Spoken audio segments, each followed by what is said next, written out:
At 9:12 on the morning of my wedding, my fiancé put a guest exclusion form beside my grandmother's pearl earrings and said, "Sign it, or there is no wedding." The form named my younger brother, Luke. Under reason for removal, Evan had typed violent threats toward the groom and a female guest. The female guest was Marin Vale, one of his colleagues from the County Trails Foundation. The fact Evan left out was that Luke had caught them kissing behind the venue's loading dock. 96 people were already on their way to the Hawthorne Mill. My dress hung 6 feet from me. The florist was wiring white roses to the ceremony arch downstairs. Evan placed a pen across the signature line as though he could make me choose between my brother and the wedding before I had time to ask what either of them had done. Luke came at me, he said. "Nora won't change the guest list without your approval unless security makes an emergency determination. Sign it, he leaves, and I'll explain Marin after the ceremony." After we're legally married? After we get through today. That phrase "get through today" frightened me more than if he had shouted. I looked at his written account. My partner, Marin Vale, and I were confronted by Lucas Bennett near the west loading entrance. Evan's signature was already at the bottom. Mine was required because I was the only contracting client authorized to alter the guest list. "Why did you call her your partner?" I asked. He leaned over the page. "Project partner. We co-chair the Access campaign. At 6:30 this morning, she brought foundation materials. To our wedding?" He pressed both hands to the vanity. For 7 years, Evan had been the person who lowered his voice when I raised mine. People mistook that for patience. So had I. He was 39, a civil engineer who could make any objection sound like a scheduling problem.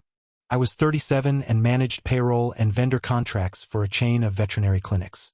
When he proposed, he hid the ring in my chipped blue coffee mug and waited in our kitchen, too nervous to sit. Nothing about him had seemed theatrical. That was why this pressure worked for several dangerous seconds. The guests, the deposits, my grandmother's heart condition, and the dress all crowded around the pen. Then someone knocked once and opened the door.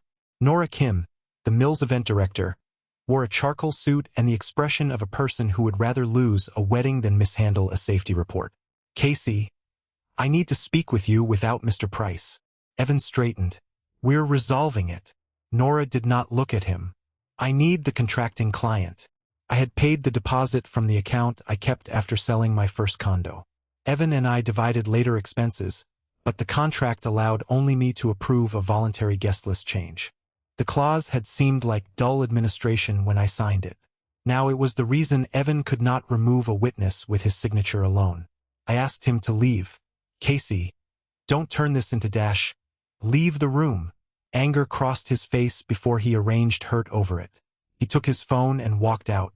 Nora sat in the stylist's empty chair and separated what she knew from what she did not. Luke arrived at 7:40 with garment bags the hotel shuttle had left behind. A banquet employee heard shouting near the west entrance at 7:53. When Nora reached the corridor, Luke stood between Evan and the stairs. Evan's jacket was crooked, and Marin was crying near the loading door. Luke admitted blocking Evan for several seconds. Evan reported that Luke threatened to put him through a wall and asked the mill to exclude him. Marin said she had felt threatened. Because no weapon, injury, or continuing attack was reported, Nora separated them while the security lead reviewed the camera. She did not treat Evan's allegation as proven, and she would not convert it into a host-requested exclusion under my contract without my acknowledgement. "Luke says he heard your name, opened the loading door and saw them kissing," she said. "He says he stood in Evan's path when Evan tried to go upstairs." "Did he touch Evan?" "Luke told me he put a hand on the door, not on Evan. The camera covers the corridor but not the recessed bay. Security is reviewing it now." Downstairs, someone tested the first 4 notes of the processional and stopped. I asked why Evan claimed Marin had foundation materials. Nora said he told her Marin came early with a banner for a donor photograph. Our ceremony had no foundation program. 6 of Evan's colleagues were guests, nothing more. I told Nora not to approve the exclusion. I also asked her to keep Luke away from Evan until the footage was reviewed. If Luke threatened or touched him, I'll deal with what Luke did. I will not certify a version built to hide why they were arguing. Nora nodded, then paused. Evan asked me something else. He wanted to know whether the ceremony could proceed if you left the property before it began. When? 8:10. He had asked before bringing me the form. He was not merely afraid I might cancel.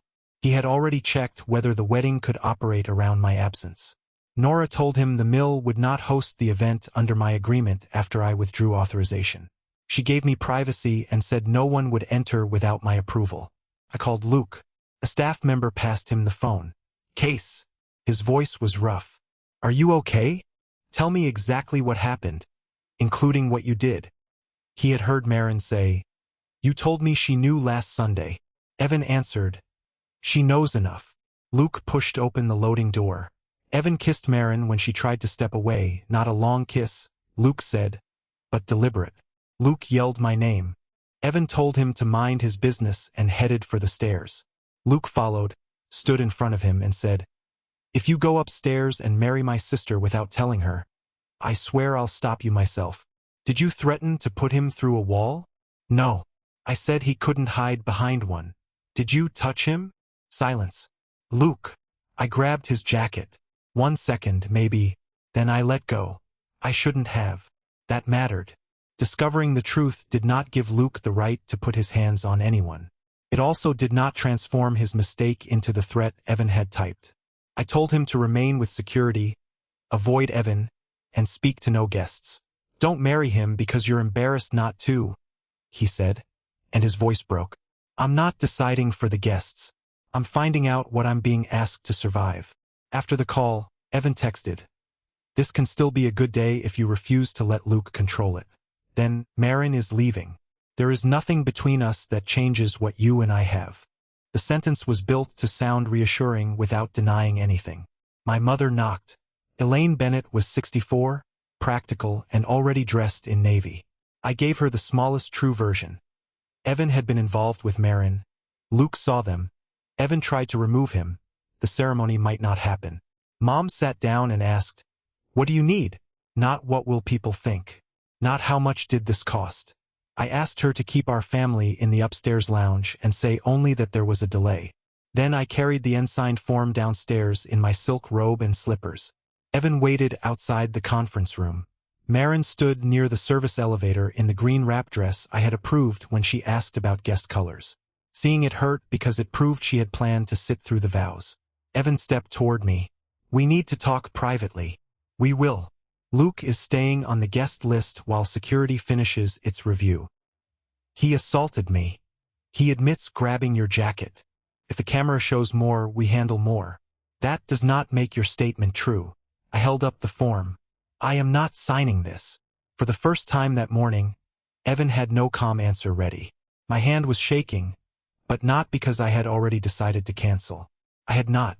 Part of me still wanted an explanation small enough to fit inside the life waiting upstairs. I wanted Marin to be a misunderstanding, Luke's anger to be the larger problem, and Evan's form to be panic rather than design. What steadied me was not certainty about the relationship. It was certainty about the document. I knew what I had seen, what Luke admitted, and what Evan had omitted.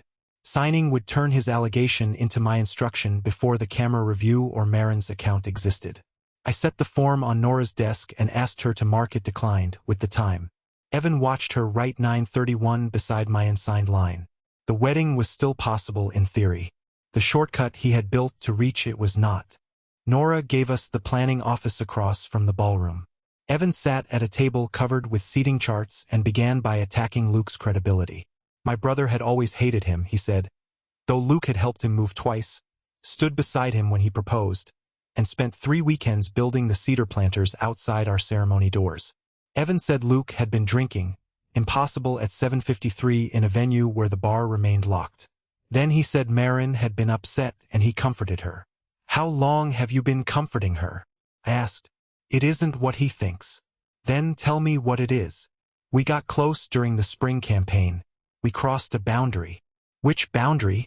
He rubbed the finger where his wedding ring would have gone. We slept together twice. He placed the first time in May after the Foundation's grant dinner and the second in June after a trail site meeting. It was over. This morning's kiss was goodbye. Each sentence made the same offer. Only twice already ended merely goodbye. I asked what Marin meant when she said he had told her I knew last Sunday. Luke misheard.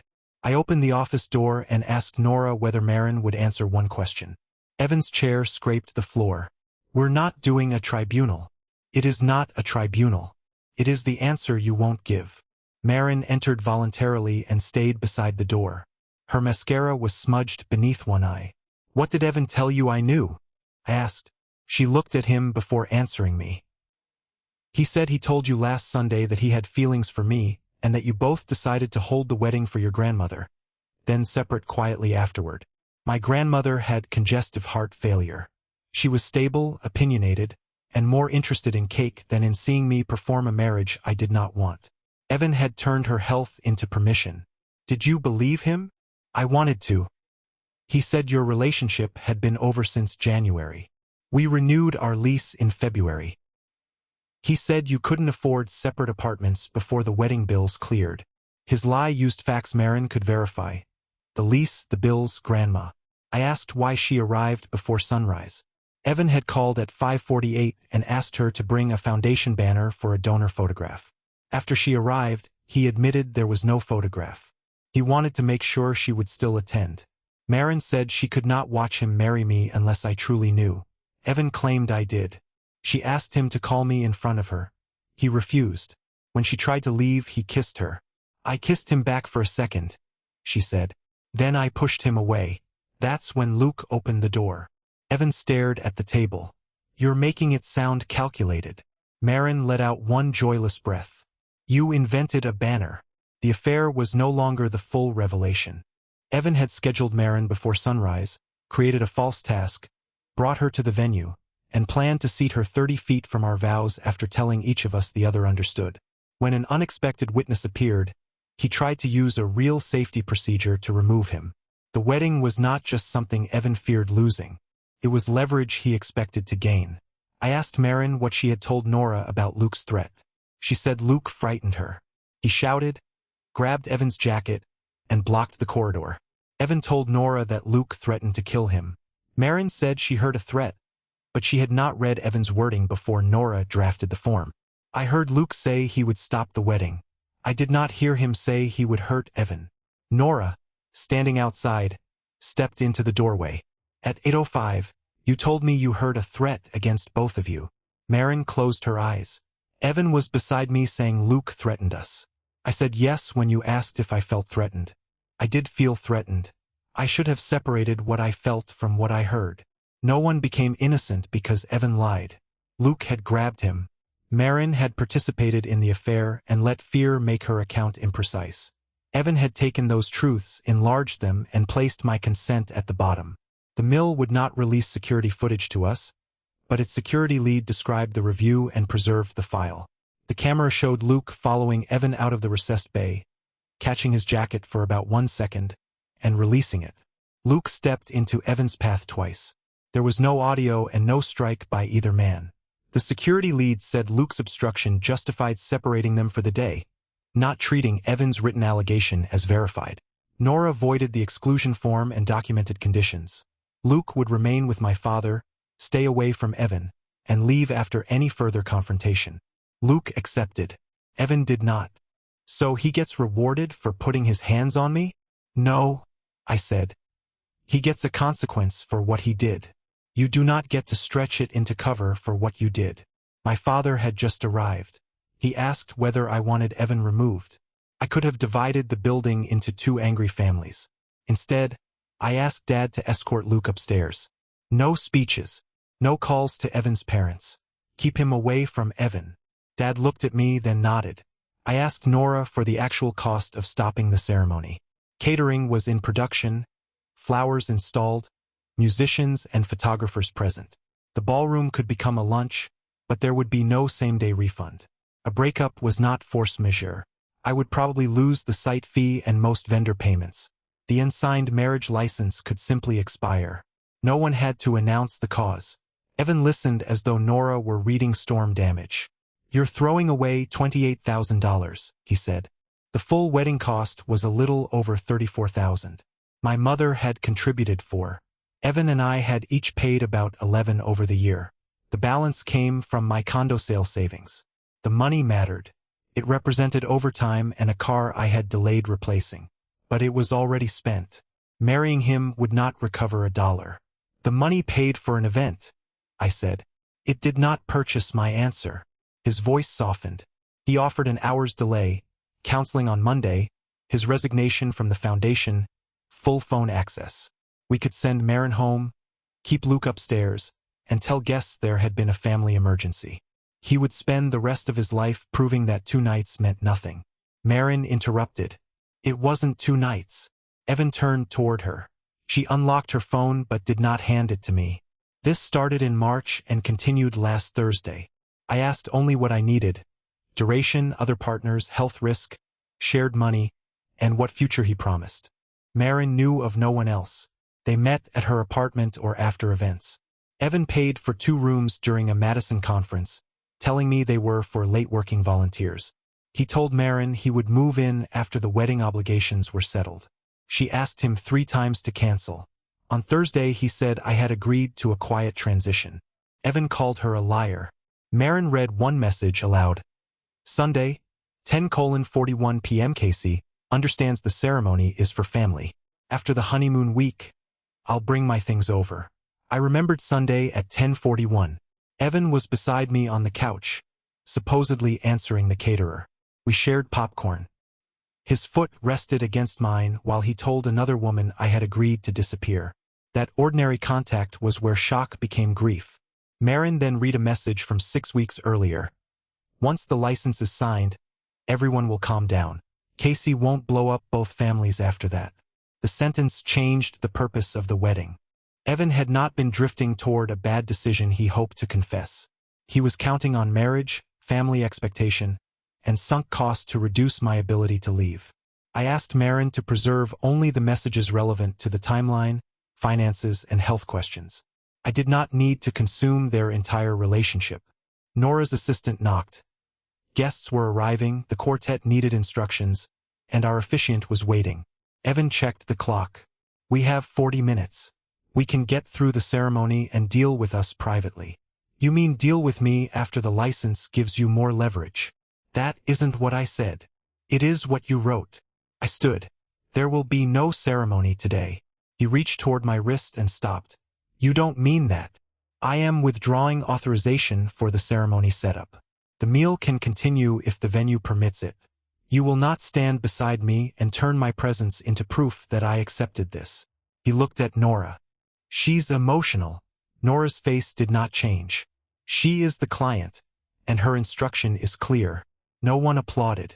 No one delivered a perfect speech. Nora wrote down the time. 10:06 a.m. Ceremony canceled by contracting client.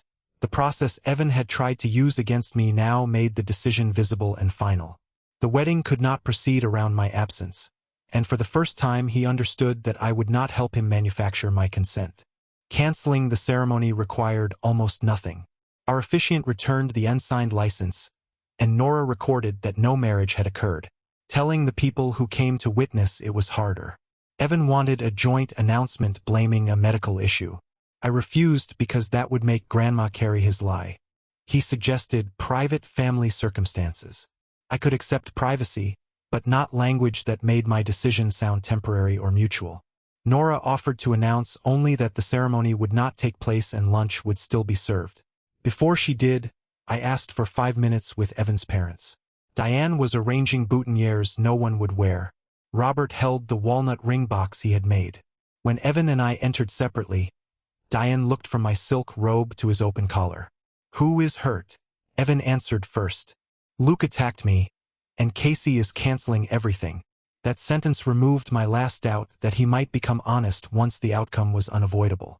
Luke grabbed Evan's jacket and blocked him, I said. Security addressed it. I canceled because Evan has been having an affair with Marin and tried to have Luke excluded after Luke saw them this morning. Diane sat down. Robert set the ring box on a table. Evan said I was collapsing 7 years into its worst part. His mother asked one question. Did you tell Marin that Casey knew? He did not answer. Robert asked what I wanted them to do. I said they could stay, eat with relatives who had traveled, and avoid turning the room into a trial. Evan could remain only if he agreed not to approach me, Luke, or Marin, and not to make his own announcement. You're banning me from my own wedding. There is no wedding. There is a lunch under my contract, and I am keeping the people involved apart. The echo of his own plan was not intentional, but we heard it. He accused me of humiliating him publicly. I reminded him I had shared no details with guests. The public fact that we were not marrying could not be hidden. The private facts did not need a microphone. Evan walked out, Robert following. Diane stayed and asked whether she could hug me. I said not yet. She nodded and began returning the boutonnieres to their tray. That small act nearly broke me. Upstairs, Grandma was eating crackers because lunch was late. When I said there would be no ceremony, she took my hand. Good. I hate decisions made on an empty stomach. Then she grew serious. Is this about me being sick? No. No one was entitled to marry on your behalf. Then feed these people. I changed into the navy jumpsuit packed for the next morning and washed off most of the professional makeup. My stylist removed 34 pins from my hair. 2 bridesmaids stayed in their dresses because their luggage was at the hotel. Another borrowed my aunt's sweater. The day's perfection dissolved into ordinary problem-solving, and that helped. At 11:20, Nora addressed the guests. Casey and Evan will not be holding a wedding ceremony today. They ask that you respect their privacy. Lunch will be served at noon, and transportation will remain available. A few people gasped. Most went quiet. No one cheered. 3 guests left. Several approached me with questions, and Mom intercepted them. Dad stayed beside Luke, who looked sick with guilt. I told him that grabbing Evan had been wrong and finding the truth did not erase it. I thought if he got upstairs first, he'd talk you out of believing me, Luke said. Maybe he would have tried. I'm sorry I gave him something he could use. You did. Then you told the truth about it. Both matter. Marin asked to leave through the service exit. She apologized without asking me to absolve her. She admitted she knew I believed the wedding was real even while Evan called our relationship finished. I kept accepting the version that let me stay, she said. That part is mine. I asked her to contact me only with the promised messages or health timeline information. Her place card remained at table 9 until a server removed it. I did not tear it or display it. It was cardstock with a name, and I had already given it enough meaning. Evan returned with Robert to collect his belongings. Nora assigned a staff member to accompany him. He sent 6 messages while packing. They moved from apology to panic, then blame for Marin, blame for Luke, concern for his reputation, and finally an assertion that he expected me at our apartment that night. I answered once, "Do not return today. I will arrange times for necessities. Communicate by text." He reminded me his name was on the lease. He was right. I could not legally lock him out. I called my friend Aisha, an employment attorney, who did not pretend to become a family law specialist because I was in crisis. She told me not to change locks, move his property, drain accounts, or threaten exposure. I should stay elsewhere, preserve records I already had lawful access to, and consult someone about the lease and joint purchases. Because we were not married, there would be no divorce, but there could still be a costly dispute. I emailed myself a timeline while my memory was fresh. Nora provided the voided form and contract addendum bearing my name. The mill retained the camera footage under its incident policy. Lunch began with 78 people. The baker covered our initials on the cake with 3 sugar flowers. Nothing felt triumphant. My uncle talked too loudly about baseball because silence made him nervous. A college friend cried into her napkin. Evan's aunt asked Mom whether rumors about another woman were true. Mom repeated my request for privacy. Luke barely ate. Grandma finished everything and asked for cake. The meal did not become a mock reception. It became a place for people who cared about us to absorb an ending without becoming jurors. At 12:30, I stood beside my chair with no microphone. Thank you for coming. I'm sorry the day changed after many of you traveled. The ceremony was canceled because I learned information this morning that made marriage impossible for me today. I am safe. Evan is safe. Please do not contact either of us for details or direct anger at anyone on our behalf. Eat, take flowers, and use the shuttles. I did not name Marin, describe the loading dock, or hold up the form. The guests knew enough to understand the boundary and not enough to turn another person's worst morning into entertainment. Diane later returned the apartment key I had given her for emergencies. She said Evan would stay with his parents that night. Robert had convinced him to leave rather than force Nora to remove him. The consequence was visible but limited. Evan missed the meal, his parents knew why, and the ceremony was gone. His job did not vanish. The foundation did not fire him that afternoon. 96 people did not unanimously condemn him. Real life is rarely that coordinated. What changed immediately was smaller and more important. He could no longer use a wife, wedding photographs, or completed vows as proof that I had accepted his arrangement. At 2, the florist invited guests to take centerpieces. Children dismantled the expensive symmetry first. The quartet played during lunch because they had been paid and were willing. By 3, the ballroom looked like a conference room after checkout. Cups, folded linens, people searching under chairs for phones. The wedding had become an event that ended. I had expected cancellation to feel like falling through a floor. Mostly I felt tired. Shock arrived in practical waves. Our apartment held both our lives. My suitcase contained honeymoon clothes. My phone wallpaper was an engagement photograph. Mom drove me to her house. On the way, she asked whether to cancel the airport car. I said yes. At her kitchen table, I learned the airline tickets were credits in each passenger's own name. I could cancel mine, not his. The hotel charged one night and returned the rest. Each call replaced fantasies of total control with a narrower fact. I could protect my money but not erase what we shared. I could refuse the marriage but not control his next story. At 6:14, Evan sent a long defense of the guest exclusion request as a safety response. He attached his first draft of the report. In trying to justify himself, he revealed the timestamp, 8:02 a.m., before he knew whether Luke had reached me. He had already called Marin his partner and me only the contracting bride. He had assigned each of us the role that served his plan before asking what I knew. I saved the message and did not answer. The most consequential sentence of my wedding day was still the one I had refused to sign. By Sunday night, the flowers were gone, but the consequences had only changed shape. The week after a canceled wedding is full of people offering verbs. Forgive him, expose him, sue him, block him, hear him. Most belong to spectators because they fit inside a sentence.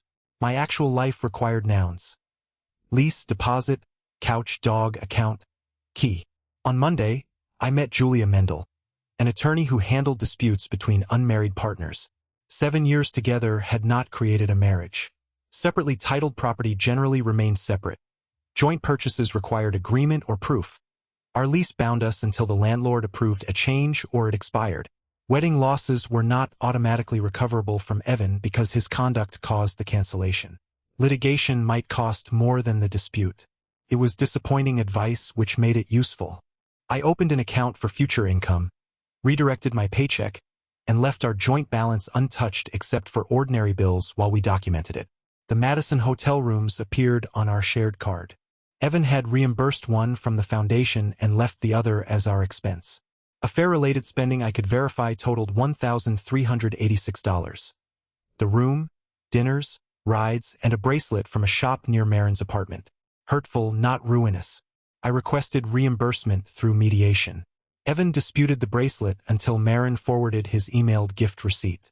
She also provided a concise health timeline. I scheduled testing with my doctor and kept the results private. I did not turn medical care into a punishment scene. Evan and I met 10 days later in a mediator's office. He claimed he had resigned from the Trails campaign to protect everyone. I learned the board had asked him to take leave while it reviewed the reimbursed room and invented banner request. He kept his engineering job. The nonprofit recovered the room cost from his stipend. There was no public collapse, only a small institution correcting an expense. Evan wanted to discuss reconciliation before money. I kept the subjects separate. He apologized, then qualified it. He had felt ignored during planning. I controlled the budget. Marin understood his service work. His promises to leave me were fantasies meant to calm her. How did telling one woman you would move in and asking another to marry you calm anyone but you? I asked. I was trying not to hurt either of you. The mediator let the silence sit.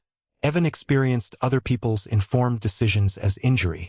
If either of us knew the truth, we might leave. So he managed our knowledge and called it kindness. The exclusion form was the relationship compressed onto one page. An inconvenient person labeled dangerous, a partial fact enlarged, my consent placed at the bottom. Evan offered counseling. I agreed to 3 sessions, not as a promise to reconcile but because 7 years deserved an honest ending. In the first, he admitted the affair began before invitations went out. In the second, he acknowledged that he had never planned to tell me before the ceremony. He expected marriage to make leaving harder. Once we were through it, we would have had something solid, he said. The counselor asked what solid meant. Commitment, family expectation, the cost of undoing it. He still did not say love. In the third session, I ended the relationship. We both cried. Grief did not make the decision confused. 7 years contained real mournings, illnesses, jokes, rent payments, and tenderness alongside deception. Evan loved me in the ways he understood love. He also tried to reduce my freedom so his version of love could survive the truth. Both were real. Our settlement took 6 weeks. The landlord approved Evan to remain and removed me when an amendment took effect. I took my terrier, June, my blue mug, grandma's quilt, half the furniture by agreed list, and savings traceable to my condo sale. Evan kept the sofa, television, dining set, and his share of the joint balance. He reimbursed the $1,386 and accepted more of the final vendor balances as a negotiated resolution, not a court judgment. I still absorbed over $12,000 in wedding losses. Friends who wanted justice to look like a refund hated that number. So did I. Paying for an event that did not happen was still cheaper than using it to enter a marriage built on concealed terms. I did not call the loss a blessing. It was a loss. Luke faced his own consequence. The mill notified him that his conduct violated guest rules and future attendance would require approval. Evan was lying, he said. Yes, and your hands were still yours. Luke wrote Nora an apology that did not use the affair as an excuse. For a month, he and I circled each other. Part of me blamed him because grief is not logical. In therapy, I admitted that if he had waited until after the ceremony, I might have been married when I heard the truth. I also admitted his confrontation could have become dangerous. Eventually we met for coffee. I thought stopping him was the same as protecting you, Luke said. Telling me protected me. Trying to control the hallway did not. It was not a dramatic reconciliation, only a corrected boundary between siblings who intended to stay in each other's lives. Marin left the foundation 2 months later. She sent one final email saying she and Evan were not together and she was sorry. I did not answer. Whether they reunited was no longer information I needed. Diane later asked whether I wanted the walnut ring box Robert had made. I said yes. It had 2 empty grooves. I use it now for spare keys. People expected me either to preserve every wedding object or burn everything. I donated the dress, sold the unopened decor, and kept the earrings, the box, and one pressed rose Grandma took from the table. Objects did not have to join sides. 3 months later, Hawthorne Mill returned my damaged deposit with the final event ledger. At the bottom was one line. Ceremony area released. Client declined use. No allegation, romance, or moral. Just an accurate record of a space I chose not to enter. Its exactness comforted me. Evan's public version was that my volatile brother forced a cancellation during a misunderstanding. I heard it through 2 friends and sent both the same response. Luke was accountable for grabbing Evan's jacket. Security handled that. I canceled after Evan admitted an ongoing affair and asked me to sign a false exclusion that would remove Luke. I won't discuss more. One stayed close. The other drifted away. There was no universal verdict. Evan's parents continued loving him. Some foundation friends blamed Marin or wedding stress. Some believed me. My boundary did not control them and it did not need to. 6 months later, after a short hospital stay, Grandma asked whether I regretted not giving her the wedding. It was never yours to need, I said. She smiled. Correct answer. Then she asked whether there had been cake.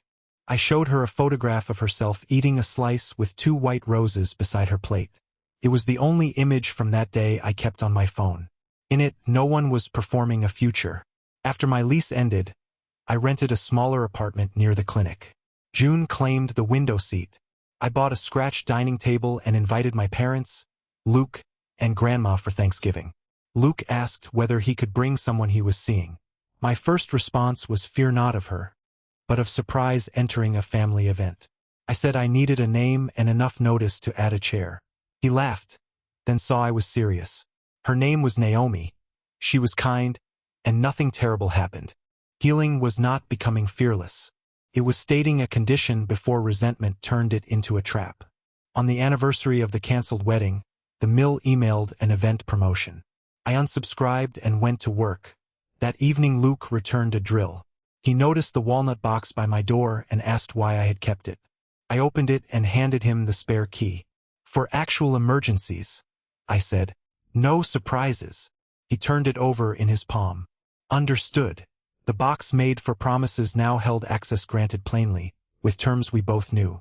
I used to think the last word in a betrayal had to be devastating enough to balance what came before. Mine was not.